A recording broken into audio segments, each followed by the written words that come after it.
My name is Terry Wilson. I've been involved with men's awareness group for about the last 20 years. Started with the Mankind Project, doing weekend intensives and then facilitating night groups for them.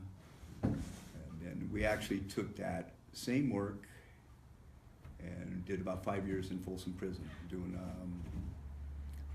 men's awareness work is what basically this is. And then I dropped out of that for a while.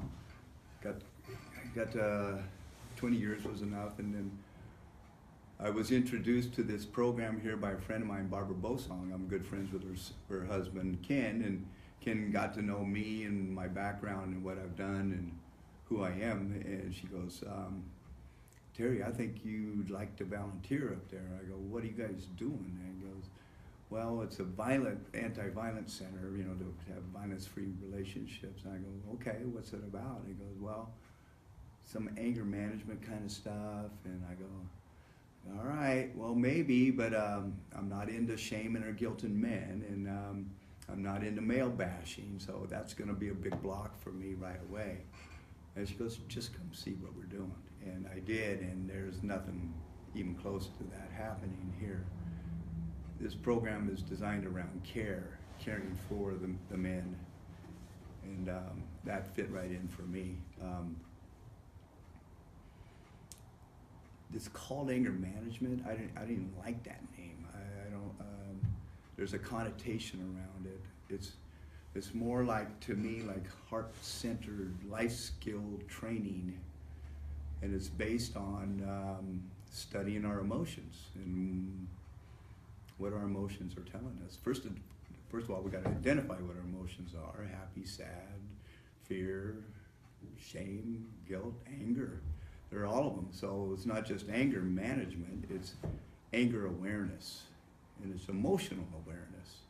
And once we become aware of our emotions, what we're feeling, what are they saying? What are they saying to us? What is my sadness saying? What is my anger saying? What am I needing? What do I have? What do I don't have? And then we start listening to that language, and we start to learn how to communicate that in a nonviolent way. And that's not all of what we do here. It's a big piece, but we're doing a lot more stuff about that that's really been pretty amazing to watch. The transformation of men. I see changes in 2 weeks. I mean, it's amazing. I want to tell the management here, I want to start taking pictures of the entry of where these guys are and where they're at in 12 weeks or 32 weeks, and the transformation is no short of a miracle. I've witnessed miracles here. It's been quite amazing to experience. Quite amazing. I've seen some things where I've heard guys even say, damn it, why didn't we learn this in high school? If only I learned these skills in high school, I wouldn't be doing this knuckleheaded shit. But here I am. I go, well, you're here now.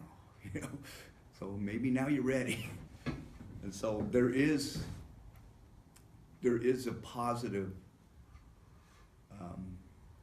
conclusion to these classes, and they take these life skills with them for the rest of their lives. They'll never forget them.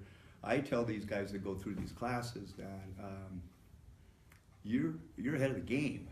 You complete these classes, you're ahead of the game. You're ahead of most men out there. You have so much more mental, emotional, and spiritual awareness and who you are than most of the men that are walking out there on the streets.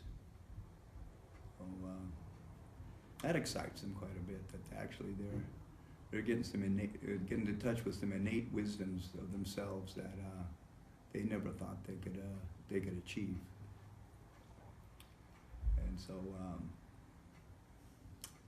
the impact that I've seen from these guys is that sobriety, from coming and being drunks, alcoholics, heroin addicts, to going sober, doing their AA, doing their program,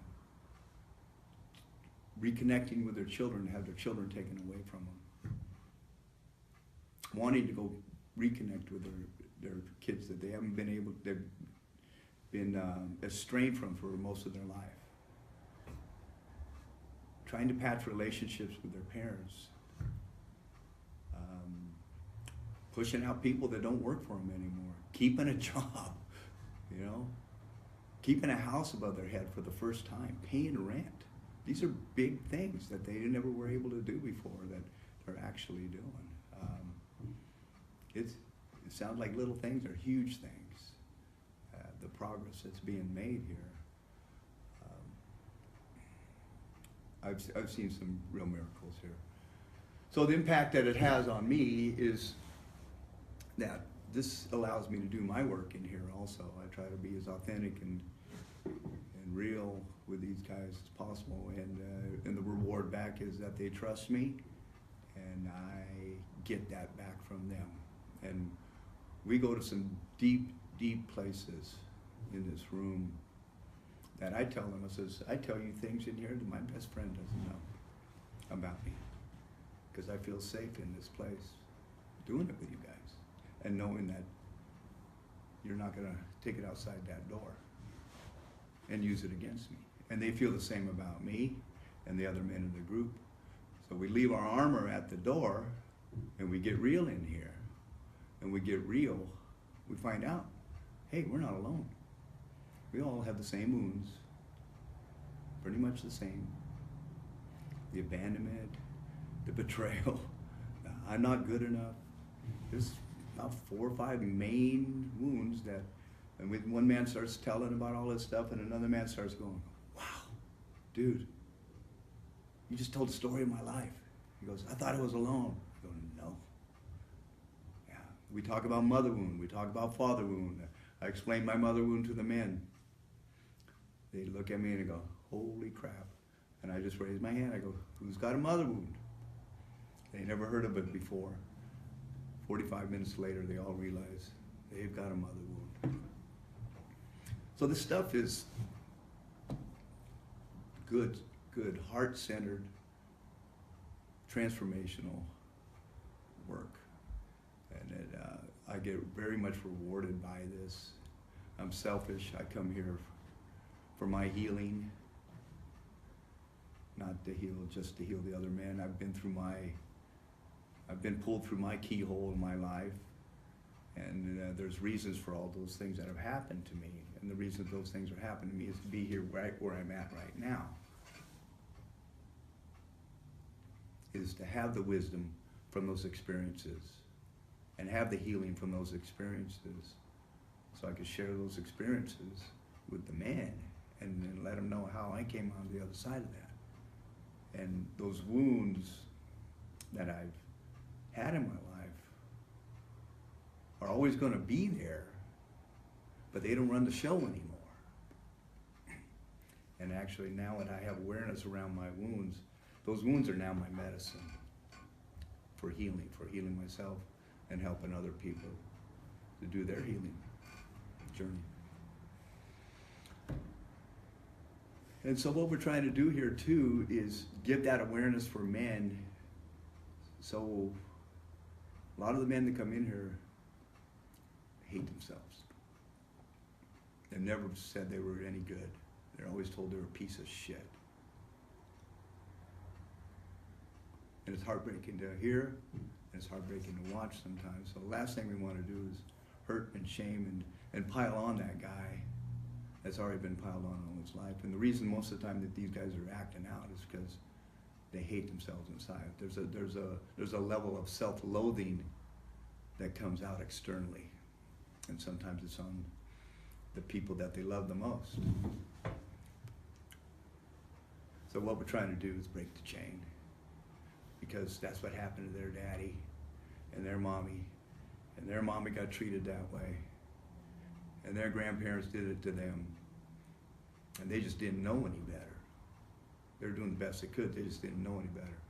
Well, now we have the awareness to stop that and break the chain of this abusive behavior, abusive to others and abusive to themselves.